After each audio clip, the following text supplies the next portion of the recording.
सर्व शोकाकुल बंधू भगिनींनो, कालचा दिवस महाराष्ट्र राज्याच्या दृष्टीनं आणि तुम्हाला आम्हा सर्वांच्या दृष्टीनं एक काळाकुट्ट दिवस ठरला. सकाळीच 9:30-9च्या दरम्यान बातमी सर्वत्र पसरली आणि ही गोष्ट खरी नाही असं प्रत्येकालाच वाटायला लागलं. प्रत्येकजण चौकशी करू लागला आणि दुर्दैवानं 9:30 पासून दूरचित्रवाण्यावरती ती बातमी खरी असल्याचं चित्र पाहायला मिळालं आणि अख्खा महाराष्ट्र सुन्न झाला. त्यांचा कुठल्याच राजकारणाशी संबंध नाही, ज्यांना कधीही राजकीय पक्षाची कुठल्याही कामाशी घेणं देणं नाही, अशी सुद्धा सर्व माणसं ही अत्यंत दुःखात बुडाली. असंख्य लोक अशी राजकारणापासून दूर असलेली धायमुखून रडली की का कुणास ठाऊक ज्यांनी आयुष्यभर मतदान करत असताना अजितदादांना विरोध केला, त्यांनी घेतलेल्या पक्षाच्या भूमिकेलाही विरोध केला, परंतु दादांचं असं आकस्मिक निधन झाल्यानंतर आणि ज्या पद्धतीनं निधन झाल्यानंतर सर्वच लोक जे विरोधक सुद्धा अत्यंत व्याकुळ झालेले पाहायला मिळाले. 1984 साली मला आठवतं की इंदिरा गांधींची हत्या झाली होती. त्यावेळेला जसा जनसागर दुःखात बुडाला होता, त्याच पद्धतीचं चित्र हे काल आज या ठिकाणी आपण सर्वांना महाराष्ट्रातल्या तमाम गावखेड्यापासून शहरापर्यंत सर्व लोकांना अनुभवायला मिळालं. विमानाचं दुर्घटना होत असताना दादांचं जे असलेलं वक्तशीरपणा की सकाळी लवकर उठून त्यांना ती जी वेळ दिली होती ती वेळ पाळायची, ती विमान विजिबिलिटी नव्हती, म्हणजे नीट धावपट्टी दिसत नव्हती का विमानात बिघाड होता हे नंतरच्या काही काळात कळेल. पण मला असं वाटतं की मी त्यांना 20 वर्ष जवळून पाहिलं. त्या माणसाचं एक वैशिष्ट्य होतं, दिलेली वेळ पाहिलं. त्यांनी कदाचित त्या वैमानिकाला सांगितलं असेल तू काय होतं उतराव असं सुद्धा असू शकतं. इतके धाडसी असले दादा. अनेक प्रसंगात आम्ही बघितलं, कुठल्याही कार्यक्रमातून जाताना कच्चा रस्ता आहे, गाडी जात नाही, ते ड्रायव्हरनी गाडी जरा थांबवायची, स्लो करायची, दादांनी ओरडायचे, हे तुला काय करायचं, घाल तिथं गाडी, तुटली तर तुटली, मोडू दे, तुझ्या काय बापात जायचं, पण वेळेवरती पोचायचं. ते वेळेच्या बाबतीमध्ये इतका टास असलेला नेताच मी कधी बघितला नाही आणि मी त्या उलट असलेला कार्यकर्ता. वेळ मला कधी पाळता येत नसायची आणि कायम माझी त्यांची या विषयावरती म्हणजे टिंगल-टवाळकीनं बोलायची, पण मलाही त्या ठिकाणी ते बोलायचे. तर असंख्य अनेक प्रसंग मला आठवतात. जे भवानीनगर कारखान्याच्या इलेक्शनमध्ये त्यावेळेला काही लोकांना दादांच्या सोबत जोडून देण्याचा विषय होता. मला इंदापूरमध्ये तिथं पोचताना 1.5-2 तास उशीर झाला. दादा बरोबर 1.5 तास आधी त्या वेळेला येऊन बसले होते. गेल्यानंतर आधी 5-10 मिनिटं त्यांनी आधी मला सुनावलं आणि मग विषयाकडे लक्ष घातलं. असे खूप काही प्रसंग मला इथं खूप सांगता येतील, पण वेळेच्या बाबतीत पक्का असलेला मनुष्य काल म्हणजे वेळेच्या म्हणजे त्यांनी जी वेळ पाळली म्हणतात तर काळ आला होता. तर ती म्हणतात तर ते काळ शेवटी कोणासाठी थांबत नाही. प्रत्येकाचे दिवस 3 दिवसापूर्वीच्या त्यांचा एक व्हिडिओ फिरतोय की त्यात त्यांनी जाहीर भाषणात सांगितलं आहे की नेतेचं बोलावण्याला आलं तर ते त्यावेळेला प्रत्येकाला जावंच लागतं आहे. हे त्यांचं बोलणं त्यांच्या 3 दिवसामध्ये खरं झालं. एक प्रकारचं दुर्दैव म्हणावं लागेल.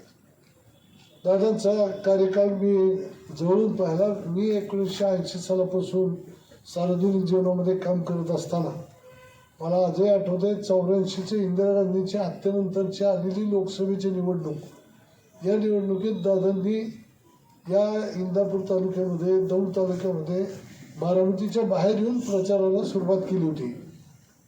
त्या काळात दादांना बोलायला सुद्धा दादा घाबरायचे, इतके ते लहान वयामध्ये म्हणजे त्या तरुण वयामध्ये दादांनी कामाला सुरुवात केली होती.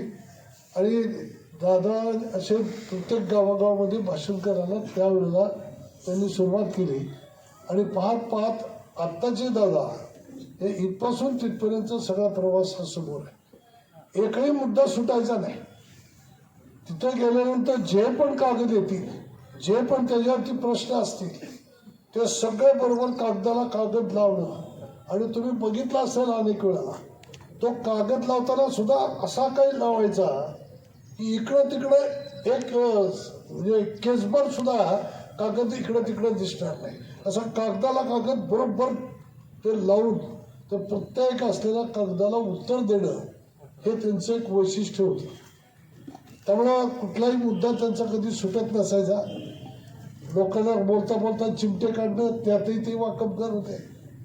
विनोद पण चांगल्या पद्धतीनं करायचे आणि रोखठोक बोलायचे. मी जेव्हा सोलापूर जिल्ह्याचा निरीक्षक म्हणून मला जबाबदारी होती त्यावेळेला मला आठवतं मी रोखठोक दादा म्हणून त्यांचा एक कार्यक्रम घेतला होता. त्या सोलापूर जिल्ह्यातले सगळे इंडस्ट्रियलिस्ट, ते सगळे मोठे संपादक, मोठे व्यापारी असे सगळे लोक बोलवले होते. त्या कार्यक्रमामध्ये दादांनी 2.5-3 तास अशा पद्धतीनं सगळी उत्तरं दिली होती की सगळे जरा अचंबित झाले. एक काटेवाडी गावातला असा एक सामान्य असलेला कार्यकर्ता, तो कार्यकर्ता तिथपासून सुरू केल्यानंतर गेल्या 20-25 वर्षाच्या काळामध्ये विविध पदं या राज्यामध्ये भूषवत असताना प्रॅक्टिकली जो अनुभव घेतलेला आहे, वाचन वगैरे करण्यापेक्षा दादांना माणसं वाचण्याचा भयंकर छंद होता. चेहरे ओळखायचे, त्याच्या मनात काय ते बघायचं, त्याच्यावरनं बोलायचं. पुस्तकं वाचायला त्यांना कधी वेळच मिळाला नाही अशी परिस्थिती. त्यामुळे ते माणसं वाचत राहिले. त्यांनी महाराष्ट्र फिरता फिरता वाचला आणि महाराष्ट्राच्या कानाकोपऱ्यात कुठं काय कमी आहे, कुठं जास्त आहे, काय पाहिजे, काय नको आहे, शहरी प्रश्न काय आहेत, ग्रामीण प्रश्न काय, सहकार काय, सहकारातल्या अडचणी काय, असं एक क्षेत्र नाही. क्रीडा क्षेत्र सोडा, कुठलंही क्षेत्र धरा, प्रत्येक क्षेत्र, सांस्कृतिक चळवळीला देखील पाठिंबा आहे. मी पाहिलेलं आपल्याला पुणे जिल्ह्याचे पालकमंत्री ते असल्या कारणानं या पुणे जिल्ह्याची तर डेव्हलपमेंट प्रचंडच झाली. महाराष्ट्राच्या राजकारणामध्ये जर आपण पाहिलं, नैसर्गिकदृष्ट्या पुणे जिल्ह्याला एक निसर्गाचं वरदान लाभलं. सह्याद्री वरच्या बाजूला तिथं पडलेला पाऊस, तिथली धरणं आणि तिथून कॅनलनं पाणी, हा संपूर्ण पुणे जिल्हा हा सुजलाम सुफलाम करण्याजोगा जे परिस्थिती, ही परिस्थिती जरी निसर्गाचं वरदान असलं तरी तुम्ही या 20-25 वर्षात आठवा दादांनी जे काही मंत्रालयात बसून विविध खाती सांभाळताना प्रचंड प्रमाणात पैसा या जिल्ह्यामध्ये आणला, विविध तालुक्यामध्ये आणला आणि त्या माध्यमातून एक फार मोठी प्रगती पुणे जिल्ह्याची केली. या देशामध्ये फिरत असताना तुम्हाला पाहता येतं की आपल्या जिल्ह्यातून आपण जेव्हा जातो आणि इतर जिल्ह्यातून जेव्हा आपण जातो तर ते सहजच कुठल्याही माणसाच्या लक्षात येईल या जिल्ह्याची डेव्हलपमेंट ही प्रचंड मोठी झालेली आपल्याला पाहायला मिळते. त्यांच्या कार्यकर्तृत्वानं दादा झाले. मी साहेबांचा पुतण्या म्हणून मी दादा असं जर म्हणलं तर कुणीच मानलं नसतं. पण साहेबांचं मार्गदर्शन, साहेबांनी दिलेली संधी, पण घेतलेल्या संधीचं सोनं कसं करायचं ते बारामती शहरापासून ते अख्ख्या महाराष्ट्रात कुठेही गेलं तर तुम्हाला ते अनुभवायला मिळतं. इतकं सुंदर पद्धतीचं काम, एक विजन होतं. जिथं जाईल तिथं इथं काय असलं पाहिजे, इथं काय नसलं पाहिजे, कुठं धरणं होती, कुठं पाणी अडवता येईल, कुठं काय विकास करायचं. झाडांचं वनराईचं तर प्रचंड आवड, जिथं जाईल तिथं झाडं लावा. झाडांच्यासाठी या निसर्गासाठी इतकी धडपड. बारामतीतून असं अनेक वेळा गाडीतून जाताना एखादं झाड जळलंय, लगेच फोन संबंधित अधिकाऱ्याला, हे या दुकानाच्या समोरचं ते झाड आहे डिवायडरमध्ये ते जळलंय.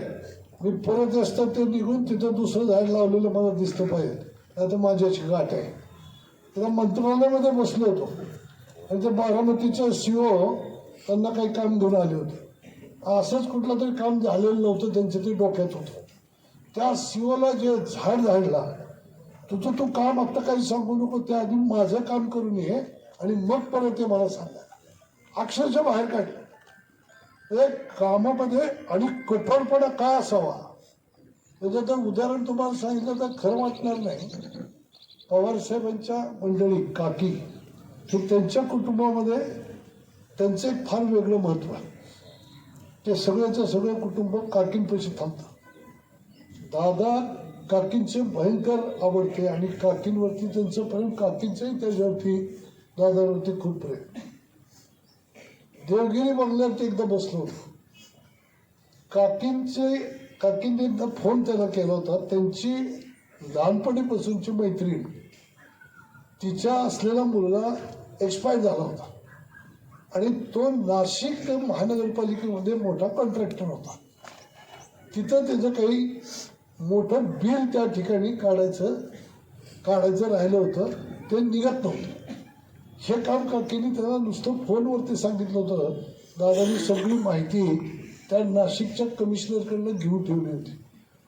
ते दोघे जणी, ते सोनबाई आणि त्या काकींच्या मैत्रिणी, हे दोघे जणी त्या ठिकाणी आतमध्ये आल्या आणि आल्यानंतर आम्ही असे दोघं तिघंच आत होतो. त्यांनी ते सांगायला सुरुवात केली. ते म्हणले एक मिनिट तुम्ही तुमच्यासाठी काकीने मला फोन केला होता, मला ते सगळं माहिती आहे. मी ताबडतोब लगेच तिथल्या कमिशनरकडनं माहिती घेतली आणि कमिशनरने माझ्याकडे जी माहिती दिली ती अशी आहे. तो कागद काढला आणि तो कागद त्यांना वाचून दाखवला. त्या कॉन्ट्रॅक्टरला ब्लॅकलिस्टमध्ये टाकलेलं होतं, कामं खराब होती आणि ब्लॅकलिस्टमध्ये टाकलं असल्याकारणानं मी काही तुमचं काम करू शकणार नाही. काकींना जे काही सांगायचं ते मी सांगतो. त्या माझ्या काकी आहेत, त्यांचा संस्कार माझ्यावरती आहे, मी त्यांना काय सांगायचं ते सांगतो. त्या दोघीजणी रडायला लागल्या. रडायला लागल्यानंतर आता पुढे बाई माणूस आहे, 2-3 महिन्यापूर्वी त्या बाईचा मुलगा गेला आणि ती काकींची मैत्रीण आहे. कोणीच तसा व्यवहार करू शकणार नाही. दादानी बेल लागली, शिपायाला बोलून यांना बाहेर घेऊन जा, यांना चहा पाणी कर आणि घरी पाठवून. त्या बाईंना सांगितलं किती रडला खडला तरी माझ्याकडनं तुमचं काम होणार नाही. ज्या कॉन्ट्रॅक्टरने खराब काम केलंय त्या कॉन्ट्रॅक्टरला मी बिल देऊ शकणार नाही आणि मी माझ्या तोंडाने कमिशनरला सांगू शकत नाही. मी तर आश्चर्यचकितच झालो. हे काय अमनुष्य आहे. म्हणजे मी फार सौम्य भाषेत सांगितलं. ते इतका खड्या आवाजात त्यांच्या पद्धतीनं त्यांनी सांगून त्या सासू सुनेला त्या म्हणजे अक्षरशः ते निघत नव्हत्या तर ते 2 शिपाई बोलून त्यांना बाहेर घेऊन जायला होतं. इतका कडक स्वभाव. हे त्यांच्या स्वभावाचे अनेक पैलू. जेवायला कुठे गेलो बसलं, ते जेवायला बसलं की आधीच सांगणार सगळ्यांना, हे जेवढं लागेल तेवढं पाण्यात घे रे, उगीच जास्तीचं घेऊ नका. आणि त्यांना सुद्धा फार आग्रह केलेला चालत नसायचं. मला जेवढं पाहिजे तेवढं घेतो, मोकळं ताट लगेच जेवढं पाहिजे तेवढं घेणं बाजूला ठेवणार. आणि आमचा स्वभाव वेगळा, आम्हाला कोणाला नाहीच म्हणता येत नाही. जे येईल ते आमच्या ताटात ओढायचं आहे. नका वाढवलं त्याला ते पाण्यात टाकते, तिकडनं वाढायचं. हे प्रतिभा तर तेवढं ठेवलं ना पाण्यात ते संपवायचं बरं का, नाही तर उठायचं नाही. असा शिरस्ता. हे इतके बारकावे. स्वच्छतेच्या बाबतीत तर सगळ्या दुनियेला पाहिजे. कधी कुणाला सुट्टीच नाही. किती मोठ्या इंडस्ट्रीजकडे जाऊ द्या, त्याला म्हणणार तू माझ्यात का कारखान्यातून बघ. साखर कारखाना म्हणलं की कसं असतं, सगळं मळीचा वास, अमुक तमुक घाण घुण. पण ह्या जर 2 साखर कारखाने त्यांचे बघितले तर इतकं स्वच्छता आणि इतकी टापटीपता. हे केवळ त्यांना आवडायची म्हणून खालच्या लोकांना ते करावं लागेल. किती गर्दी असली, सत्कार झाला, कागद खाली पडला की ते स्वतः उचलायला बघायचे. ही इतकी सवय महाराष्ट्राला लागून गेली. ते यायचे म्हणले की लोक आधी म्हणाले बघा रे कागद बिगत कुठं पडलाय का. इतका एक आदरयुक्त ज्याला दहशत आपण म्हणतो, की महाराष्ट्र राज्याच्या प्रशासनावरती त्यांनी टाकली, सर्वपक्षीय कार्यकर्त्यांवरती पण टाकली. त्यांच्या असलेल्या केबिनमध्ये जर जायचं म्हणलं तर त्या केबिनमध्ये जे काही काम होतं ते होणार, नाही तर नाही. आणि मग हे माझ्याकडनं होणार असेल तर ते कसं करायचं, लगेच बेल फोन लावले त्याला, फोन की फोन लावून त्याचं काम मार्गी लावायचं. नसेल लागत तर त्याला स्पष्ट सांगायचं माझ्याकडून होणार नाही, तू काय अडपडे घालू नको. इतकं क्लिअर कट अशा पद्धतीचा स्वभाव असलेला मनुष्य हे अनेक काही उदाहरणं सांगते. एकदा यशवंतराव आम्ही सोलापूरला पुण्यावरून निघालो त्यांच्या अशाच खाजगी विमानाने. सोलापूरमध्ये कार्यक्रम होता तर तुमचं त्यावेळेला तिथं ती एक कारखान्याची चिमणी उभी होती, ती धुराडं त्या तुमच्या एअरपोर्टच्या बाजूला होतं. आणि त्या वैमानिकानं ते विमान उतरवताना त्या चिमणीच्या इतकं जवळून गेलं की आम्ही सगळे घाबरलो.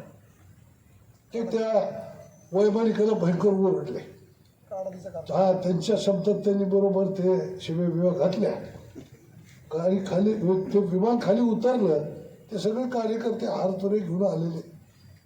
जे त्या कार्यकर्त्यांना सुरुवात केली बोलायला, त्यांना म्हणलं की काय आमच्याला काय हार म्हणजे आमच्या मोड्यावर घालायला आणायचं होतं का, ही काय पद्धत आहे. एक आंदोलन करतंय काढा म्हणून, एक आंदोलन करतंय जी चिमणी काढू नका म्हणून. हे असल्या तुमच्या फालतू वागण्यामुळे इथे सोलापूरला यायचं अवघड आहे.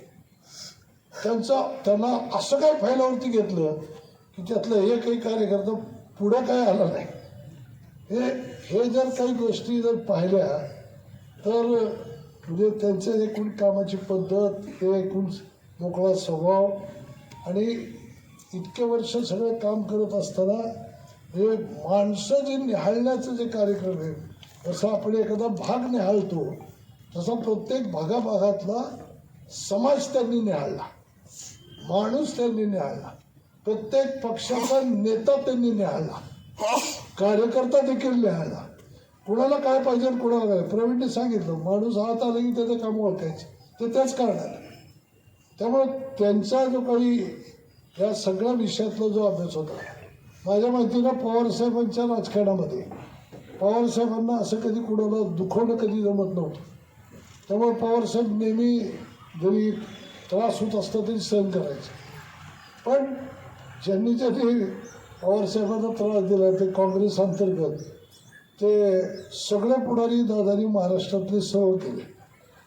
हे देखील एक त्यांच्या कामाचं वैशिष्ट्य हे मानावं लागतं.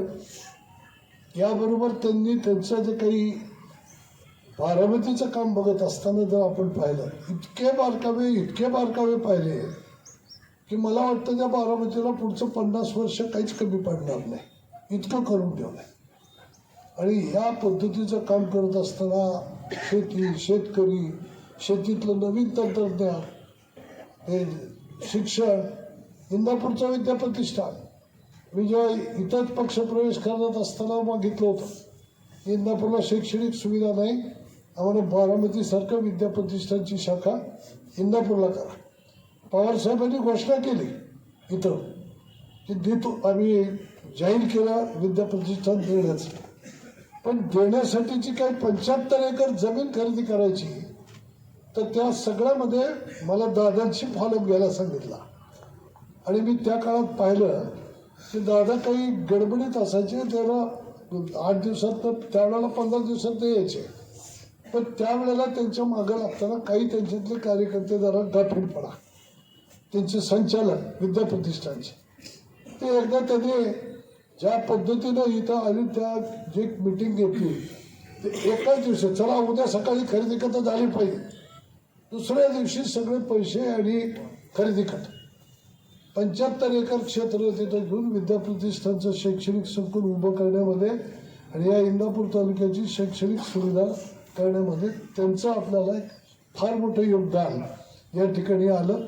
आणि त्यामधून नंतर या सगळ्या तालुक्यामध्ये शैक्षणिक सुविधा एक चांगल्या पद्धतीच्या मिळू लागल्या. एक चांगल्या पद्धतीची इंग्रजी माध्यमाची शाळा देखील आपल्या या परिसरामध्ये नव्हती. ते एक मोठं काम त्यांच्या माध्यमातून या ठिकाणी झालेलं आपल्या सगळ्यांना पाहायला मिळालं. सांगाल तेवढ्या आठवणी कमी आहेत. आज असं एक उमदा असलेलं नेतृत्व, 66 वय जाण्याजोगं नाही. फिटनेस होता दादांच्याकडं. किती कष्ट, किती त्रास, किती उशीर झाला, पहाटे 5ला उठायची म्हणजे उठायची, थोडाफार तो व्यायाम करायची म्हणजे करायचीच. आणि अलीकडच्या काळात आहारावरती जो कंट्रोल त्यांनी केला होता, नाही भात खायचा म्हणजे नाहीच खायचा, किती आग्रह झाला तरी त्यांनी जे एकदा ठरवलं तर ठरवलंच. त्यामध्ये ते कुठल्याही आग्रहाला आणि कुणीही आग्रह करू द्या त्याला बरी कधी पडलेली मी पाहिलं नाही. त्या ते जे म्हणतील त्या पद्धतीचाच आहार आणि सगळं त्यांचं सगळं पद्धतशीर पद्धतीने ठरलेला प्रोग्राम, त्या प्रोग्रामप्रमाणेच ते जाणार. त्याच्यामध्ये बदल झालेला चालणार नाही. एखादा कार्यक्रम आखला आहे आणि कार्यक्रमात अचानक एखाद्या मोठ्या कार्यकर्त्याने, आमदारांनी, खासदारांनी मधीदार दुसरा कुठला कार्यक्रम घुसवला तर त्या कार्यक्रमाला सुद्धा दादा जाणार नाही. काय म्हणले कोणी काय, एकदा मी ठरवला कार्यक्रम, त्यात बदल नाही. अहो नाही ते असं महत्वाचं आहे हे मला सांगू नको, पुढच्या वेळेला ह्यातनं एक शिस्त जी काही कार्यकर्त्याला लागण्याचं जे काम झालं, लोकांना त्या वेळेला वाईट वाटलं. हे असं कसं काय, इथं आले पण आमचं ऐकलं नाही. पण त्याच्यातून एक त्यांना जे काही मेसेज जो द्यायचा होता तो हाच द्यायचा होता की जे पण काही ठरवाल ते तुम्ही आधी ठरवा आणि मग त्या पद्धतीनं तुम्ही पुढं चला. हे एक त्यांचं कामाचं वैशिष्ट्य होतं. अनेक पद्धतीचे कामाचे काय कार्यकर्तृत्वाचे त्यांचे पैलू आपल्याला सांगता येतील. बँकिंगसारख्या सेक्टरमध्ये सुद्धा खूप मोठं काम. आज जी PDCC बँक आशिया खंडात मोठी बँक जी दिसते ती केवळ आणि केवळ दादांमुळे दिसते. त्यापूर्वीचे असलेले अनेक अध्यक्ष होऊन गेले, अनेक नेत्यांनी त्या बँकेवरती काम केलं, पण त्या बँकेमध्ये जेव्हा दादा आले तेव्हा दादांनी ती जी बँक मोठी केली आणि तिथं जी शिस्त लावली, ते एकदा तिथं ठरलं की त्याच्या बाहेर जात नाहीत. आजही त्या पद्धतीने बँक त्या पद्धतीने चालते. त्यामुळे कुठलीही आर्थिक संस्था तिच्याबद्दलचं असलेलं एक सिस्टीम आणि शिस्त आणि नियम जे काटेकोरपणाने पालन करायचे जे काही काम आहे ते दादांनी कायम केलं.